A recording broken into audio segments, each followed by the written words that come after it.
दोस्तों, डिंपल के साथ कैराना से सपा सांसद इकरा हसन और मछली शहर से सपा सांसद प्रिया सरोज दिखी। तो सपा अध्यक्ष अखिलेश यादव ने ऐसा क्या कहा, ऐसी क्या बात याद दिलाई जिसे जानते ही इकरा हसन और प्रिया सरोज दोनों ही एक्शन मोड में आ गई। और उनके एक्शन मोड में आने से यूपी में बीजेपी में क्यों हलचल मच सकती है, क्यों योगी आदित्यनाथ को टेंशन होने लगी और क्यों मोदी शाह को याद आने लगे होंगे 2024 के लोकसभा चुनाव से पहले अखिलेश यादव की ओर से बनाई जा रही रणनीति। साथ ही बने रहिए, सब कुछ समझ जाएंगे। नमस्कार दोस्तों, मैं हूं प्रवीण सानी। दोस्तों, 2024 के लोकसभा चुनाव से पहले अखिलेश यादव ने अपनी राजनीति में एक अलग ही लेवल का सुधार किया था। उन्होंने अपने पिता और सपा संस्थापक मुलायम सिंह यादव की ओर से सपा के लिए बनाई गई रणनीति में कुछ सुधार किया। पहले यूपी में सपा की राजनीति MY के आसपास दौड़ती थी, लेकिन अखिलेश के हाथ जब सपा की पूरी तरह से कमान आई तो उसमें उन्होंने सुधार किया और PDA फॉर्मूला लेकर आए। PDA मतलब पिछड़ा, दलित और अल्पसंख्यक, और इसी के मुताबिक उन्होंने लोकसभा चुनाव के लिए सपा की ओर से उम्मीदवारों का चयन किया। जनरल सीट पर भी ऐसे नेताओं को उम्मीदवार बनाया जो दलित समाज से आते हैं। अयोध्या, फैजाबाद इसका उदाहरण है, जहां सपा की ओर से अवधेश प्रसाद पासी ने बीजेपी के लल्लू सिंह को मात देने में कामयाबी हासिल की। यह अखिलेश का PDA फॉर्मूला ही था, जिसकी वजह से अखिलेश की सपा ने बीजेपी को यूपी में दूसरे नंबर पर खिसकाने में कामयाबी हासिल की। अब इसमें अखिलेश ने एक अलग तरह से सुधार किया और ये आइडिया उन्हें बिहार से मिला। इसलिए तो मैं कह रहा हूँ, इसे जानकर CM योगी के साथ साथ मोदी शाह और बीजेपी संगठन को टेंशन हो रही होगी, क्योंकि यूपी में अगर अखिलेश यादव का ये प्रयोग सफल रहा तो CM योगी की राजनीति पर खतरा मंडराने लगेगा।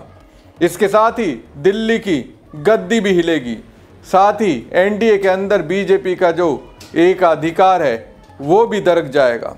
दोस्तों, मैं अगर आपसे पूछूं कि बिहार में NDA की जीत किस लिए हुई, किस वजह से NDA पूर्ण बहुमत हासिल करने में कामयाब रहा, तो आपके जहन में एक तो मुख्य चुनाव आयुक्त ज्ञानेश कुमार की तस्वीर उभरेगी और दूसरी तस्वीर 10,000 रुपये की बनेगी, जो कि 1 करोड़ से ज़्यादा महिलाओं को दिया गया।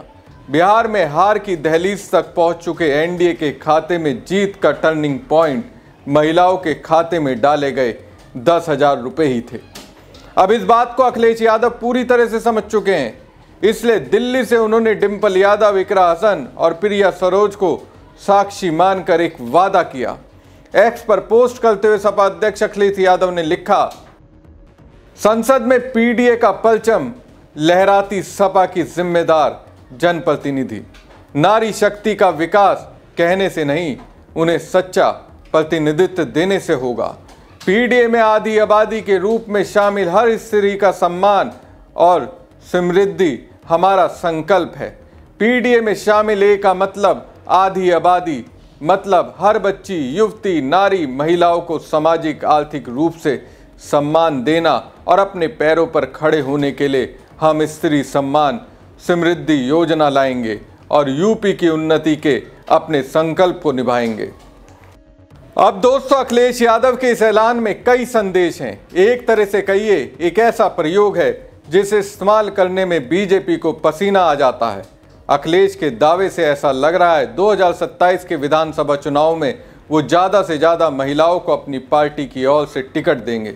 दूसरी बात यह कि यूपी में सपा की सरकार आने पर महिलाओं के हितों को ध्यान में रखकर कई तरीके की योजनाएं लागू करेंगे। अब दोस्तों, जैसे ही सपा अध्यक्ष अखिलेश यादव ने अपने X अकाउंट से इन तस्वीरों को साझा किया, वैसे ही कैराना से सपा सांसद इकरा हसन और मछली शहर से सांसद प्रिया सरोज ने अपने X अकाउंट से इसे रीपोस्ट किया। लिखा तो उन्होंने कुछ नहीं, लेकिन मुझे ऐसा लगा जैसे कह रही हूँ, हम आपके इस मैसेज को यूपी की आधी आबादी तक पहुँचाएंगे। यही नहीं दोस्तों, अखिलेश के पोस्ट को रीपोस्ट करने के साथ ही उन्होंने अपने X अकाउंट से कई तस्वीरें पोस्ट की, जिसमें नारी शक्ति का दबदबा दिख रहा है। अब सोचिए दोस्तों, अखिलेश के इस ऐलान से बीजेपी पर क्या गुजर रही होगी, क्योंकि अब तक तो ये कहा जा रहा था कि महिलाओं का झुकाव मोदी की वजह से बीजेपी की ओर है, लेकिन इसमें अब अखिलेश ने पूरी तरह से सेंध लगाने का प्लान बना लिया है तो ठोस रणनीति भी होगी। अभी अखिलेश यादव के पास अपने प्लान को पूरी तरह से जमीन पर उतारने के लिए पूरा वक्त है, 1 साल से ज़्यादा का वक्त है। बीजेपी में इसलिए तो हलचल मची हुई है। वैसे सदन में सपा के सांसदों ने तीसरे दिन भी अपना दबदबा दिखाया। धन्यवाद मैडम, मौका देने के लिए। मैं आपका ध्यान अपने संसदीय क्षेत्र में सड़कों की जर्जर व्यवस्था के रूप में आकर्षित करना चाहता हूं।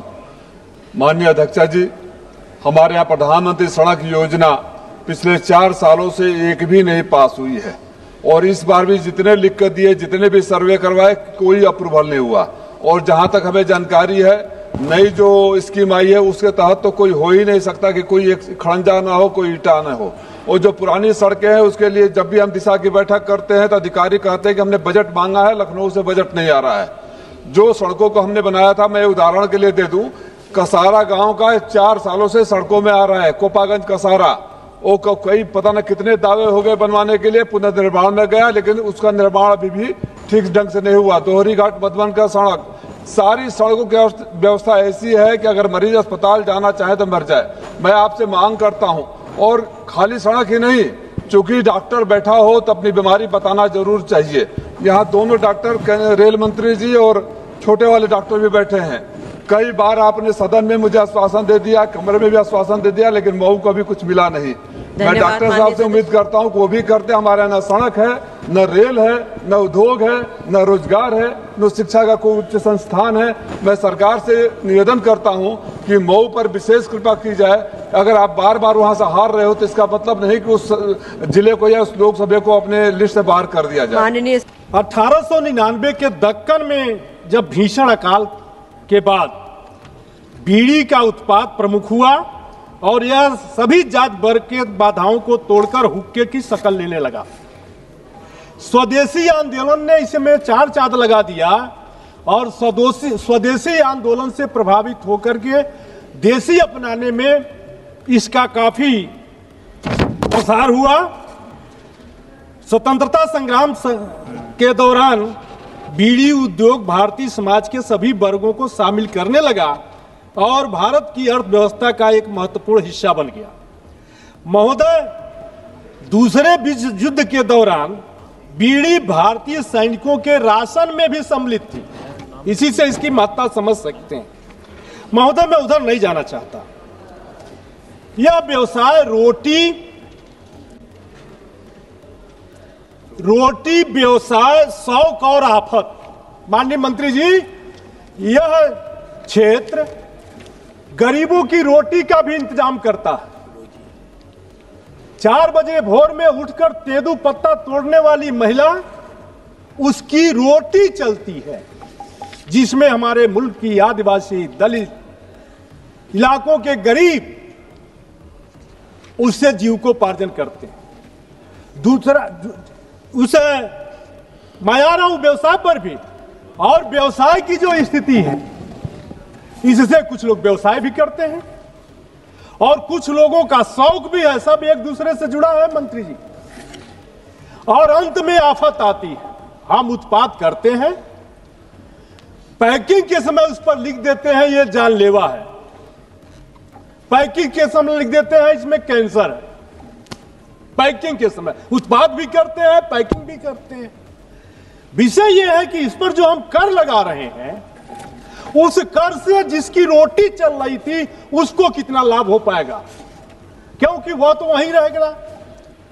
अगर वो नहीं वहां रहता है तो मैं आपसे कहना चाहता हूं सभापति महोदय कि व्यवसाय जहां जहां हमने कर बढ़ाया है, शराब को देख लीजिए, बिहार और गुजरात में शराब बंदी हुई, वहां शराब बंदी हुई, शराब महंगी हो गई, शराब महंगी हो गई, कालाबाजारी बढ़ी और शराब वहां महंगे दामों पर मिलने लगी। और मानवर, आज हमारे देश के अंदर एक झटके में 28% जीएसटी के ऊपर 50-60% का सेस और मशीन आधारित कर लगा देंगे तो क्या होगा?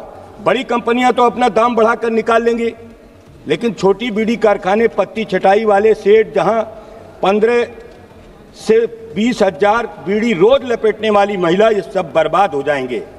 मानवर, ये स्वास्थ्य के लिए है, लेकिन अध्यक्ष जी स्वास्थ्य तभी सुधरेगा जब 2 वक्त की रोटी मिलेगी। मानवर, मेरी मांग है कि इस विधेयक को स्थायी समिति को भेज दिया जाए। तंबाकू किसानों, बीड़ी मजदूरों, सुपारी उत्पादकों और छोटे उद्योगों के प्रतिनिधियों को बुलाकर सुनवाई की जाए। इससे राज्य मशीन आधारित न करके, पटेल जी, इससे राज्य को भी नुकसान होगा। ये जो कंपनसेशन सेस है उसका हिस्सा राज्य को ही जाएगा। आपके जिले में धान होता है मानवर, और धान की वो बर्बादी है, आप बोल नहीं रहे कुछ। धान 1600-1700 में लिया जा रहा है, 2369 रुपये MSP है। आप भी तो ध्यान दिया करिए, आप इधर बैठते हैं तो क्या हुआ, लेकिन धान के आप किसान हैं, आपके जिले में धान हो रहा है। मानवर, मेरी बात यह है कि प्रभावित राज्यों के साथ मिलकर वैकल्पिक फसल और रोजगार की ठोस योजना बनाई जाए। जल्दबाजी में विधेयक पास हुआ तो गांव का गरीब आदमी एक बार फिर कुचला जाएगा। अतः मानवर, मैं आपके माध्यम से कहना चाहता हूं कि इस देश में अगर ये महंगा हो जाएगा तो विदेशी कंपनियां यहां पर स्मगलिंग कराएंगी और स्मगलिंग के माध्यम से इस देश का उत्पाद कम खराब हो जाएगा। मानवर, आज हमारे देश में भारी वृद्धि कानून को सिगरेटों का महंगा बना सकती है, जिससे विदेशी स्मगलिंग ब्रांडों की खपत होगी। मानवर, सस्ते उत्पादों की ओर रुझान बढ़ सकता है जो स्वास्थ्य जोखिम बढ़ाते हैं और कर संग्रह को नुकसान पहुंचाते हैं। मानवर, इस विधेयक में ऐसे श्रमिकों, किसानों के लिए जो संक्रमण योजना या सुरक्षा प्रावधान नहीं है, जिनकी आजीविका इस पर क्षेत्र आधारित है। कर वृद्धि की प्रभावशीलता की समीक्षा का मानवर अभाव है।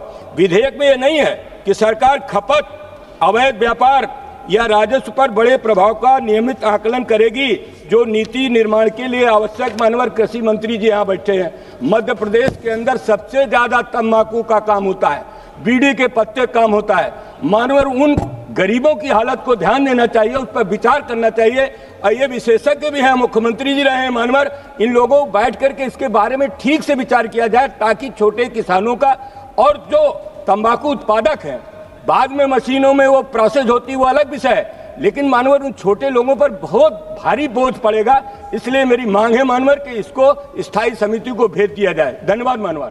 सोचिए, केंद्र की मोदी सरकार को सपा सांसद हर मुद्दे पर अभी घेर रहे हैं, तो 2027 में जब विधानसभा चुनाव का संग्राम होगा, कितने ऐसे मुद्दे सपाई भाजपाइयों की नजरों में नजरें डालकर सवाल पूछेंगे। क्या सीएम योगी और उनकी पार्टी बीजेपी जवाब दे पाएगी? हमारी खबर आपको कैसी लगी कमेंट बॉक्स में कमेंट करके जरूर बताएं। साथ ही पेज को ज़्यादा से ज़्यादा लाइक और शेयर कीजिएगा। धन्यवाद।